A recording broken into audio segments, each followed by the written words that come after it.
할렐루야. 새해 첫 주, 또 한 주를 시작하는 첫날 주의 전을 찾은 여러분들을 환영하고 축복합니다. 우리 옆에 있는 분들하고 인사합니다. 사랑합니다. 축복합니다.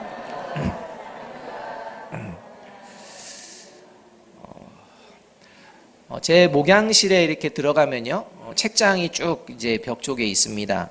그런데 이 책장의 벽 중에 이 한 칸만큼은 제가 좀 특별하게 좀 이 구별해 놓은 칸이 좀 있습니다. 제 키 높이 정도 해가지고요. 그렇게 해가지고 딱 눈이 마주칠 정도 한 칸 구석에 이렇게 좀 마련을 해 놓았습니다. 예전에도 말씀드렸지만 그 칸은 이제 제가 목회를 하는 동안 정말 변질되지 않도록 잊지 않기 위해서 뭔가 이렇게 좀 놔두는 그러한 의미를 부여해 두고 놓는 어떤 물건들이 조금 있습니다. 근데 그 자리에 책 한 권 이렇게 놓여져 있습니다. 존 파이퍼 목사님께서 쓰신 책인데요. 책의 제목이 이러합니다. 삶을 허비하지 말라. 이 책입니다. 여러분 어떠십니까? 여러분 삶을 헛되이 낭비하기 원하십니까? 그런 분은 아마 아무도 없을 것입니다. 사실 그 누구도 자신의 삶이 헛되이 낭비되는 거 원하는 사람은 아무도 없습니다. 그런데 우리가 돌아서 잠깐 생각해 보면요, 우리는 종종 하지 못할 내가 결심을 했네 라고 하며 왜 내가 그런 결심을 했을까 라고 하며 종종 후회하는 경우들이 있다는 것입니다. 특별히 새해를 맞이할 때마다, 그리고 새해를 지낼 때마다 이제 이것을 느낀다는 것입니다. 뭔가 이제 새롭게 변화되어지고 새롭게 결심을 해서 뭔가 이제 의미 있는 한 해를 내가 보내리라 라고 해서 뭔가 계획도 짜고 이러면서 우리가 이제 시작을 하다가 시간이 좀 지나면서요, 어떤 생각이 들어가는 것입니까? 내가 왜 그걸 계획했지? 다 이루지도 못하고 끝내지도 못하면서 내가 왜 그걸 계획했을까? 라는 어쩌면 삶을 허비해버린 것 같은, 시간을 낭비해버린 것 같은 이러한 일들이 종종 경험되어지는 모습이 우리의 삶의 자리 가운데에 있다는 것입니다. 2017년 저와 여러분의 삶은 어떠했습니까? 허비되어진 것 같습니까? 아닌 것 같습니까? 새해에는 어떻게 되어지길 원하십니까? 새로운 새해가 되어서 이제 대부분의 사람들이 또 결심했을 것입니다. 여러분도 여러 가지 결심들을 했을 것입니다. 놀라운 것은요, 해마다 결심만 하고 끝나는 경우가 대부분이면서도 또 결심한다는 것입니다. 여러분 놀랍지 않습니까? 그러니까 이거 하면 안 될 수도 있다라는 것을 늘 경험하면서 또 결심해 봅니다. 이런 모습들이 우리 가운데 있습니다. 왜 이런 일이 계속 반복되는 것일까요? 그것은 바로 누구나 새로워지고 싶어 하는 마음, 그 마음은 변함이 없는데 새로워지는 것이 무엇인지 잘 모르기 때문은 아닐까, 이런 생각을 해봅니다. 여러분, 새로워진다는 게 뭘까요? 특별히 그리스도인으로서 새로워진다는 게 뭘까요? 올 한 해를 그리스도인으로서 새로워지는 삶을 산다는 게 뭘까요? 여러분은 뭐라고 생각하십니까? 오늘 성경 본문은요, 새로워지는 게 무엇인가에 대한 분명한 말씀을 들려주고 계십니다. 저와 여러분이 올 한 해 새로워지는 삶을 누리시기를 바랍니까? 그렇다면 이 말씀에 귀를 기울이십시오. 이 말씀에 귀를 기울이고 이 말씀을 붙들 때에 저와 여러분의 삶은 허비되어지는 것이 아니라 새로움을 경험하는 복된 삶이 되어질 것을 주님의 이름으로 축복합니다. 첫째, 새로워진다는 것은 어떤 거냐?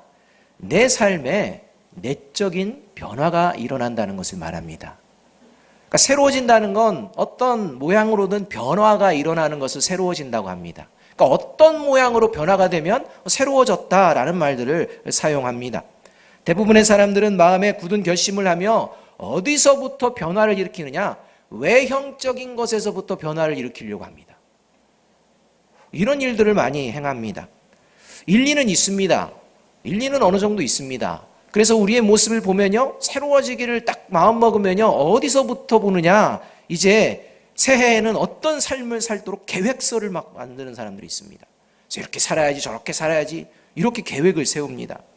그리고 어떤 사람은 하루하루 이제 내 삶을 또 돌아봐야지 하면서 일기도 또 새로 시작하는 사람도 있습니다. 또 어떤 가정에서는 우리 가계의 지출을 이제 규모 있게 사용해야지, 그래서 이제는 내가 가계부를 써서 이제 잘 관리를 해야지 라며 가계부 하나 새 것으로, 좋은 것으로 탁 사가지고 이렇게 준비하는 분들도 있습니다. 또 머리 단장 같은 이런 외형적인 것도 해봅니다. 또 원래는 건강을 유지해야지 하면서 이제 운동을 새롭게 또 시작해야 되지 하며 이렇게 헬스장을 등록하기도 하고 여러 가지 것들을 행동을 합니다. 또 성도의 경우에 같으면은 꼭 빠지지 않고 하는 것이 뭐가 있습니까? 하나님의 말씀은, 성경을 한 번쯤은 통독해 다시 보아야겠다, 이런 생각은 대부분이 한다는 것입니다. 아무런 계획을 하지 않는 것보다 낫습니다. 그러나 이보다 더 중요한 변화가 먼저 일어나야 합니다. 외형적인 게 아닙니다. 1절 말씀 우리 함께 한번 읽어보겠습니다. 1절 말씀입니다. 시작. 예레미야가 아직 시위대 뜰에 갇혀 있을 때에 여호와의 말씀이 그에게 두 번째로 임하니라 이르시되. 지금 예레미야에게 하나님의 말씀이 두 번째 임하였다, 이렇게 말합니다. 그러니까 하나님의 말씀이 끊임없이 예레미야에게 이렇게 임하는 상황입니다. 그런데 이 두 번째 임하는 예레미야의 상황은 어떤 상황이냐? 시위대 뜰 안에 갇혀 있는 상황입니다. 그러니까 자유하고 뭔가를 이루어낼 수 있는 이런 상황이 전혀 아닙니다. 붙잡혔고 포로의 몸과 같은 이런 몸, 구속되어서 전혀 내 마음대로 할 수 없는 이런 신분 가운데에서 하나님의 말씀이 들려졌다는 것입니다. 이 자유하지 못한 시위대 뜰, 감옥과 같은 곳에 갇혀 있는데, 더 나아가서는 이 예루살렘은요 지금 바벨론에 의해서 포위당하고 있는 상황입니다. 현실이 그러합니다.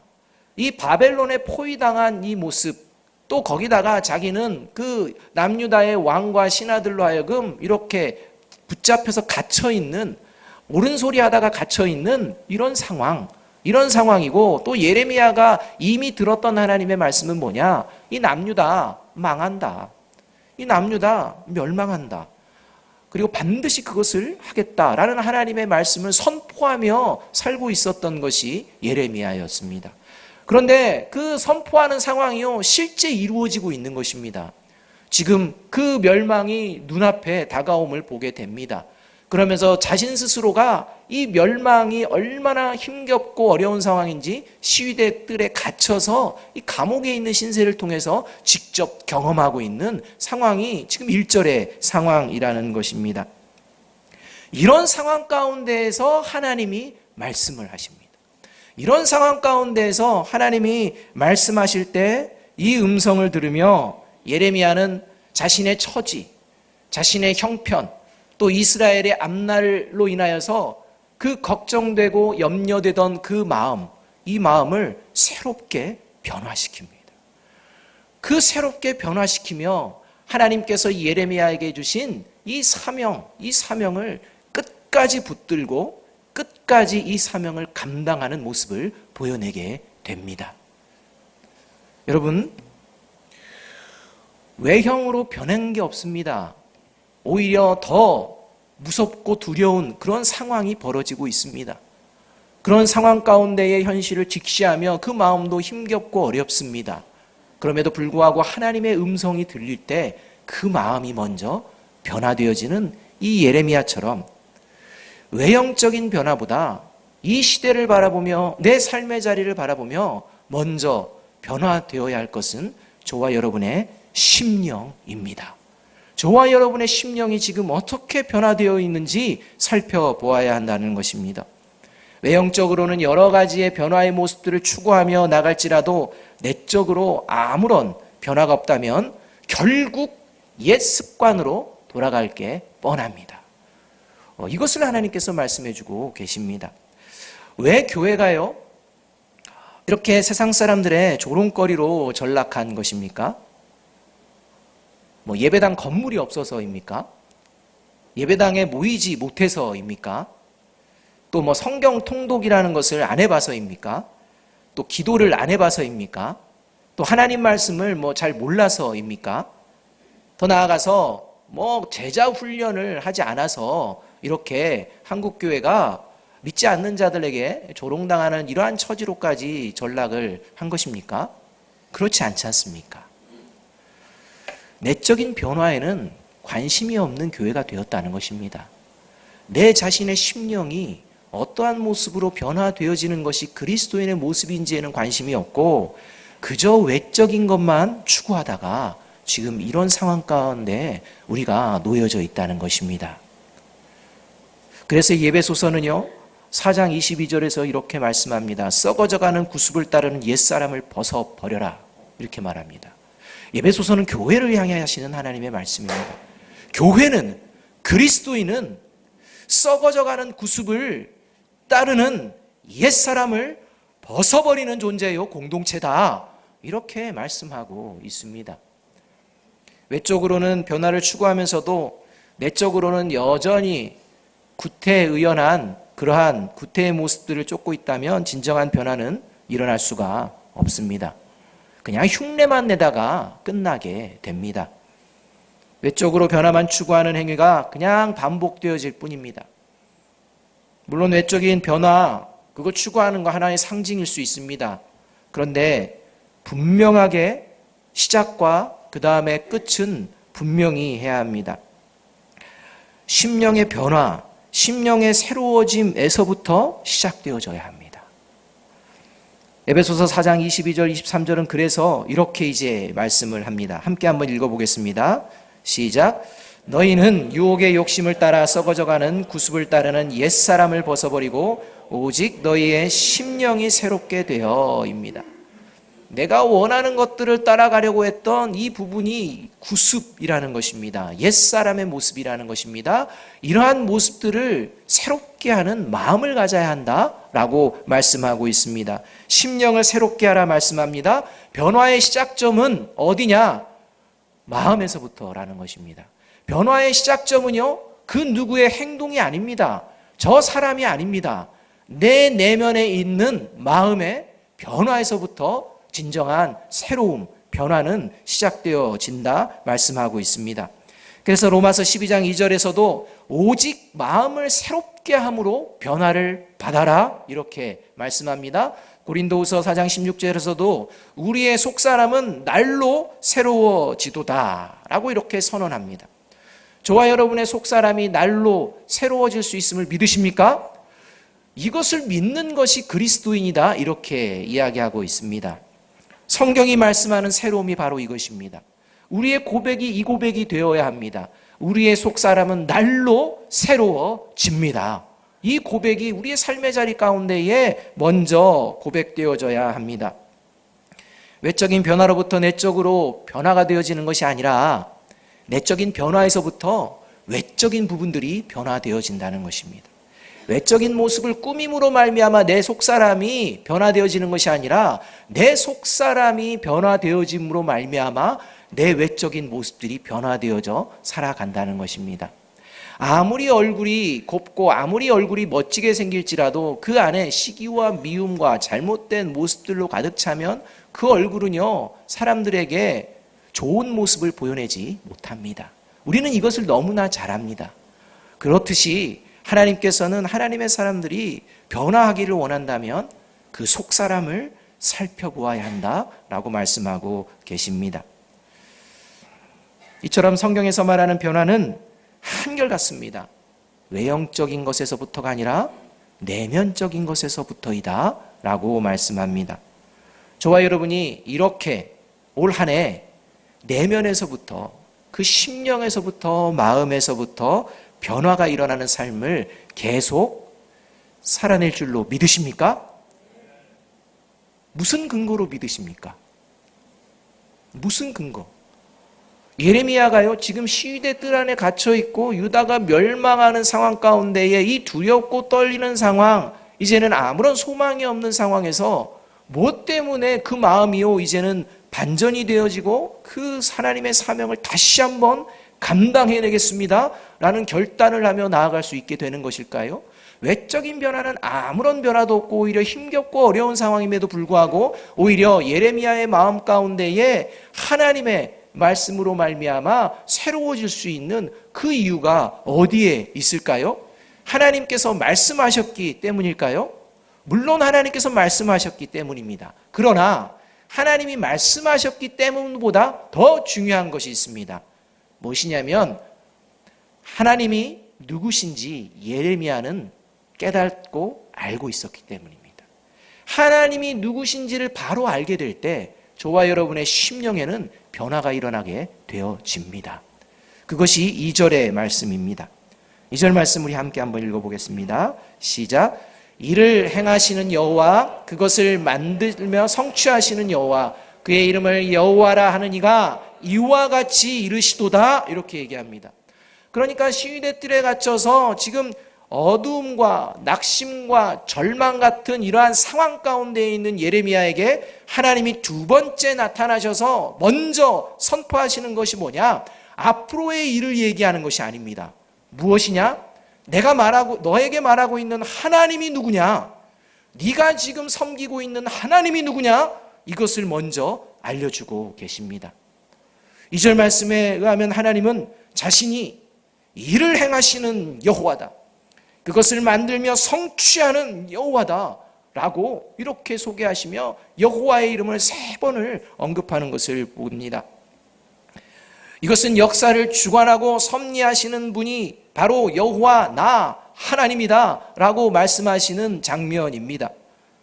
그런데 어떻게 역사를 주관하시고 섭리하시는지 이 원문의 원어들을 자세히 살펴보면요, 예레미야가 이게 무슨 말인지를 깨닫는다는 것입니다. 그냥 일을 행하시는 여호와, 일을 만드시고 성취하시는 여호와 이렇게 얘기할 때 그런가 보다가 아니라요, 실제적인 장면이 예레미야 머리 가운데에 새겨지고 가슴에 새겨진다는 것입니다. 여기서 일을 행하시는 이라는 말과요, 그것을 만들며 성취하시는 이라는 이 말은요, 무엇과 관련된 용어냐? 창조와 관련된 용어입니다. 그러니까 이 말을 할 때 예레미야는요, 뭘 생각하느냐? 창세기를 생각하게 된다는 것입니다. 이 모든 만물을 만드시고 이 모든 만물의 역사를 주관하시는 그 살아계신 하나님이 어떤 일을 행하셨는지 그는 생생하게 이제 기억해내기 시작한다는 것입니다. 그래서 이 원문에 충실하게 다른 번역들이 번역을 했습니다. 공동 번역도 그렇게 번역했고요, 표준 세번역도 그렇게 번역했고요, 영문의 성경들도 대부분 이 창조 사건을 이제 이야기하면서 2절을 번역을 합니다. 그 중에 표준 세번역으로 2절을 이렇게 번역한 것을 들려드립니다. 2절의 말씀은 이렇게 이야기됩니다. 땅을 지으신 주님, 그것을 빚어서 제자리에 세우신 분께서 나에게 말씀하셨다. 그 이름이 주이신 분께서 말씀하셨다. 이렇게 고백이 되어집니다. 따라서 2절 말씀은요, 하나님은 무에서 유를 창조해내시는 분이시며 만물을 새롭게 하시는 분이시고 결코 불가능한 일은 없으신 전능하신 하나님이시며 오늘도 그 일들을 새롭게 이루어 가시고 주관하시고 이끌어 가시는 분이심을 선포하시는 말씀이라는 것입니다.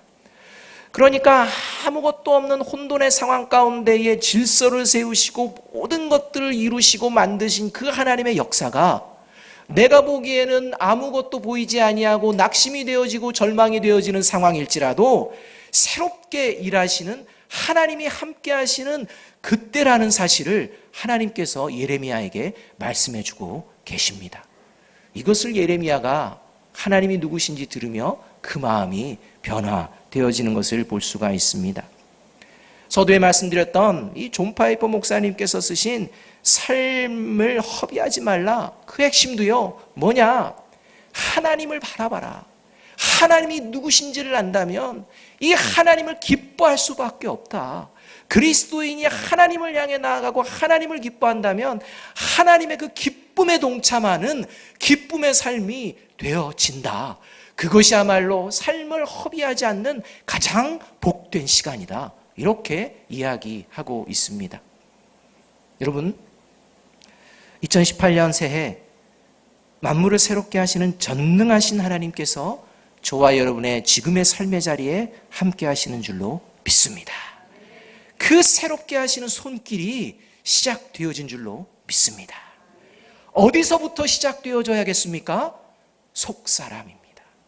저와 여러분의 영이 새로운 영으로, 정결한 영으로, 하나님의 기뻐하시는 영으로 새롭게 되어지기를 간절히 구하며, 그리고 진정으로 새로워지는 삶을 보여내는 저와 여러분이 되기를 주님의 이름으로 축복합니다. 이것이 새로워짐의 첫 번째 의미라면, 이제 두 번째는요, 새로워진다는 것은요, 방향을 분명히 해야 된다는 것입니다.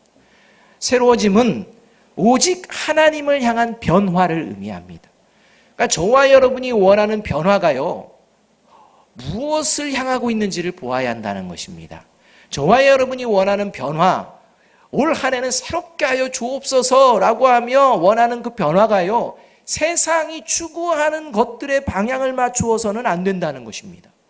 이렇게 되면 구습을 따르는, 그리고 결국은 이루지 못하는 문제가 생겨난다는 것입니다. 저와 여러분이 새롭게 하기를 원할 때 이 새로움의 방향은 늘 하나님을 향한 방향이어야 합니다. 하나님을 향한 변화이어야 합니다. 3절 말씀을 함께 한번 읽어보겠습니다. 3절입니다. 시작. 너는 내게 부르짖으라. 내가 내게 응답하겠고 내가 알지 못하는 크고 은밀한 일을 내게 보이리라. 이렇게 말씀합니다. 예레미야에게 하나님이 누구신지를 분명하게 말씀하신 뒤에 하나님께서 먼저 예레미야에게 그 다음 요구하시는 게 뭐냐?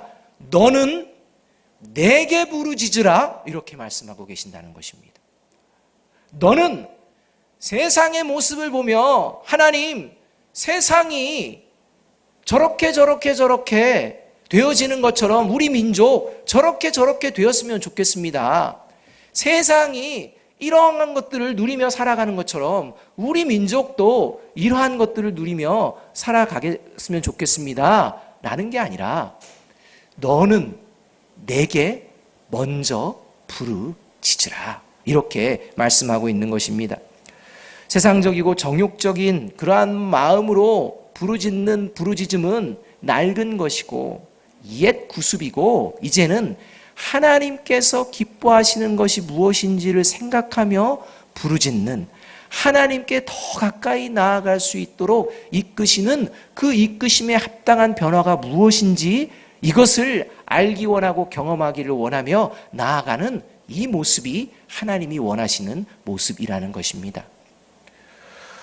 하나님께로 가까이 가는, 하나님께로 향한 이 변화가 이루어지기 위해서, 그래서 반드시 우리의 삶의 자리 가운데에 변화되어지고 또 새로워지고 또 넘쳐야 되는 그런 자리가 있습니다. 그게 뭐냐? 바로 기도의 자리입니다. 하나님께서는 너는 내게 부르짖으라 라고 할 때 모든 상황과 모든 환경에서 그 세상의 모든 것들 의지하는 그 마음이 아니라 먼저 하나님께 나오는 기도의 자리를 만들라, 이렇게 말씀하고 계시는 것입니다. 기도는 분명히 응답을 받기 위해서 합니다.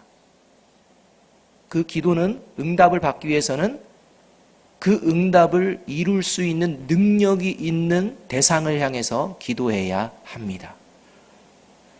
모든 기도 가운데에 그 기도를 이루실 수 있는 능력, 불가능한 일이 없으신 분은 누구십니까? 하나님이십니다. 여러분, 하나님은 능치 못하심이 없으신 분이십니다.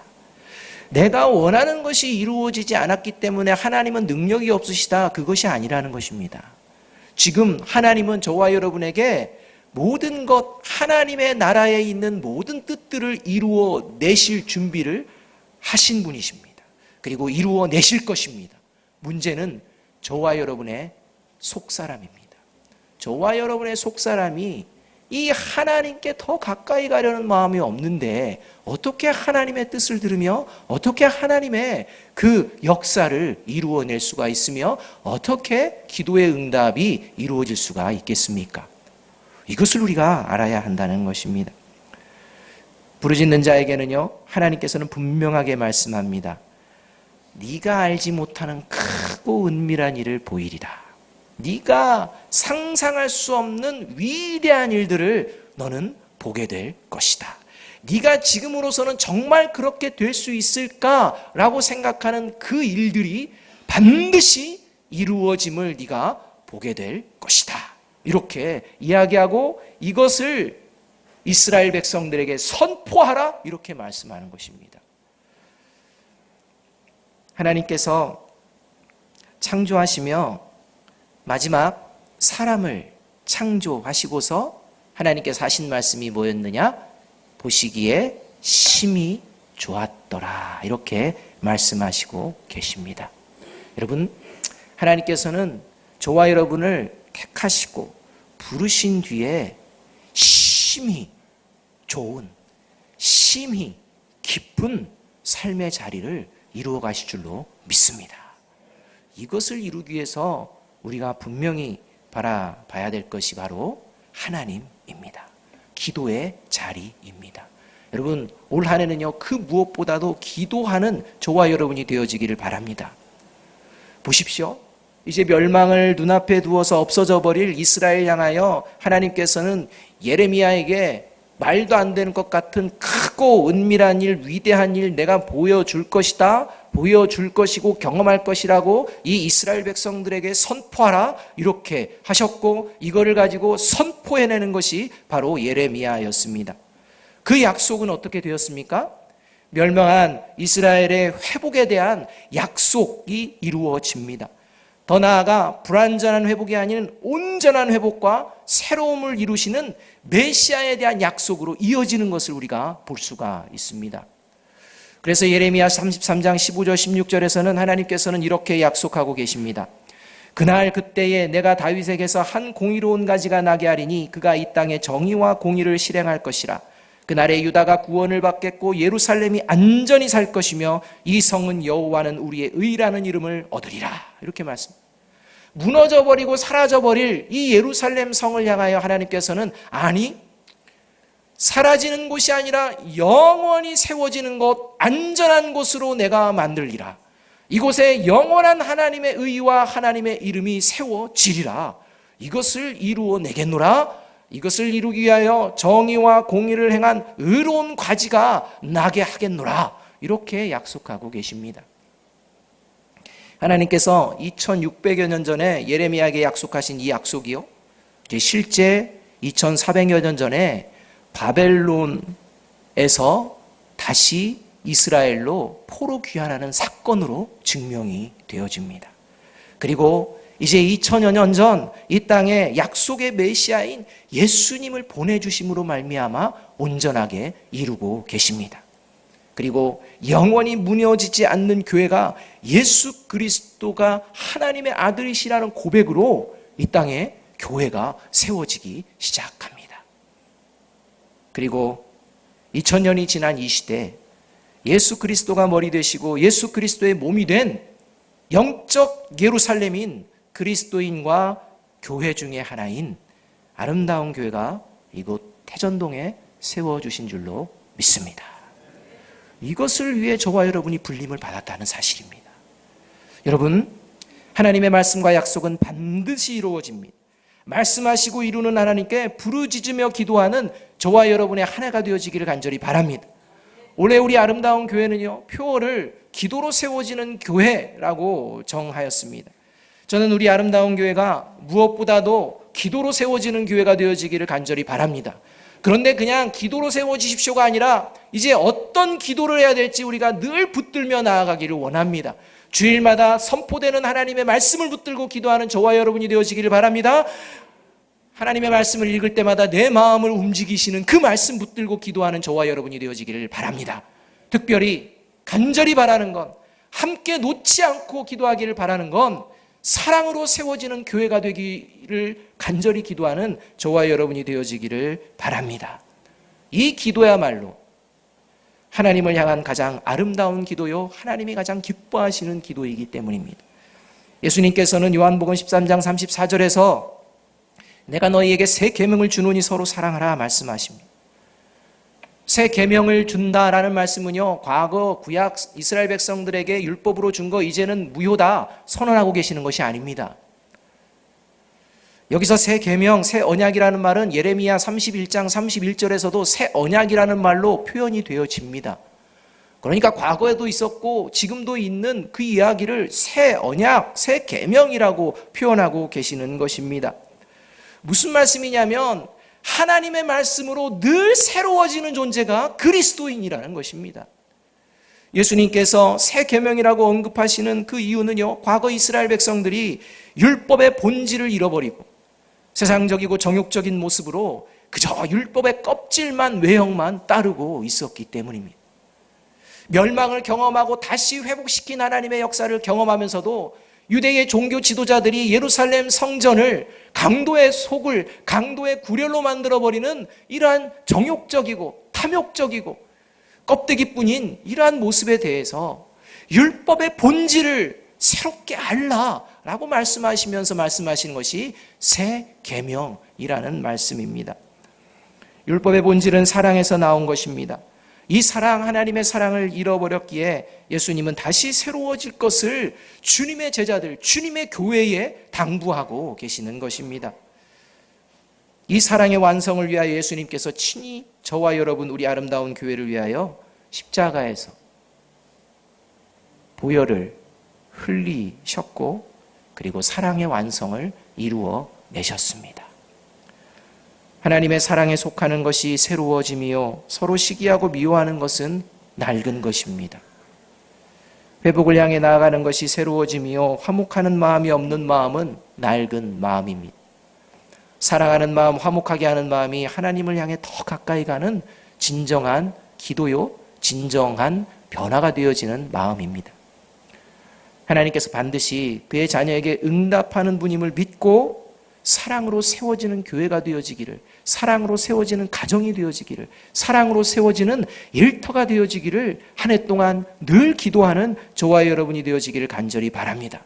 성경은 하나님의 약속을 믿으며 그 약속으로 어떤 상황에서도 그 약속을 붙들고 믿음으로 하나님께 응답하며 그 하나님의 살아계심을 보여내며 살았던 무수한 사람들이 등장합니다.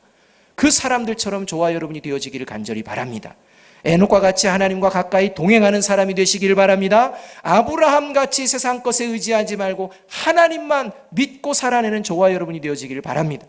다윗과 같이 하나님만 바라보고 혹시 죄 가운데 넘어질지라도 다시 한번 회개하며 다시 하나님의 사람으로 열정으로 사명을 감당하는 저와 여러분이 되어지기를 바랍니다.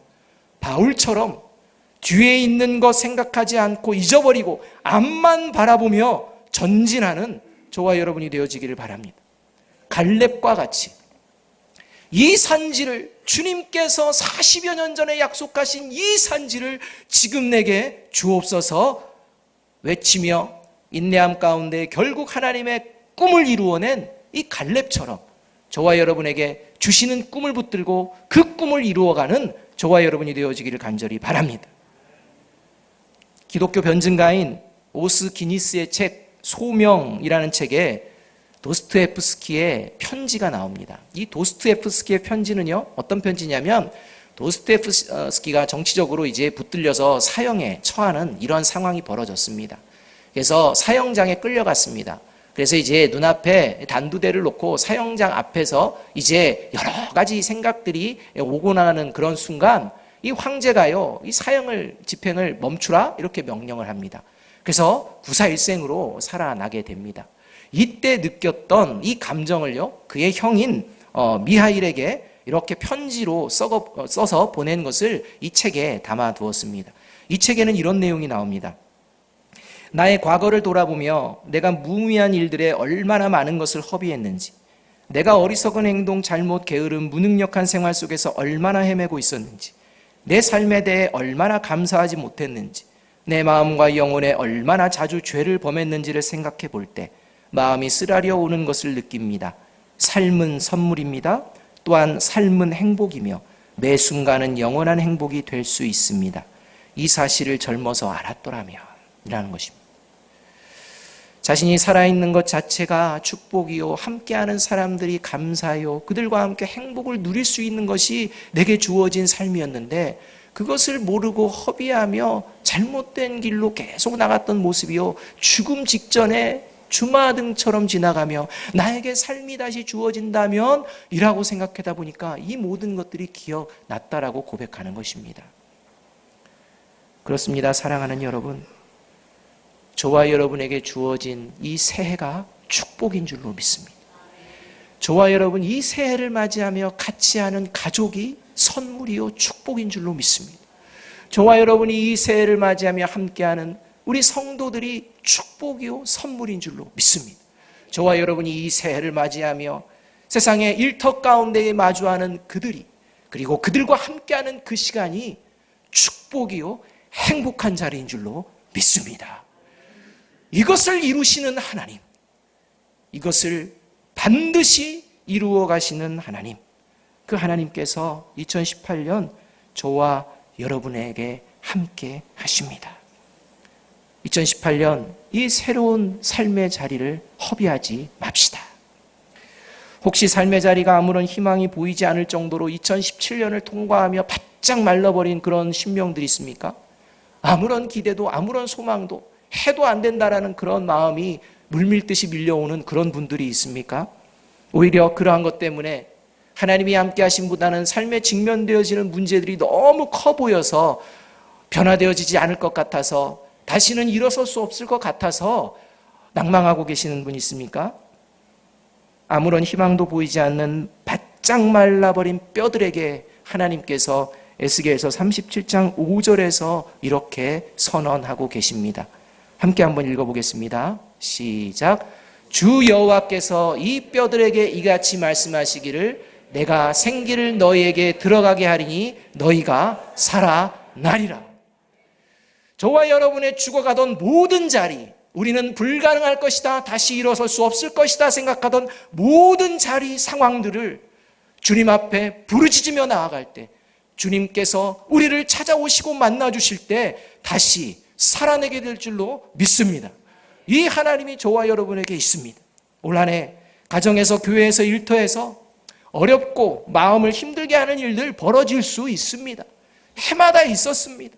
그러나 그 자리에 작년과는 다르게 우리가 먼저 성령님 의지하며 기도하는 자리로 나아갑시다.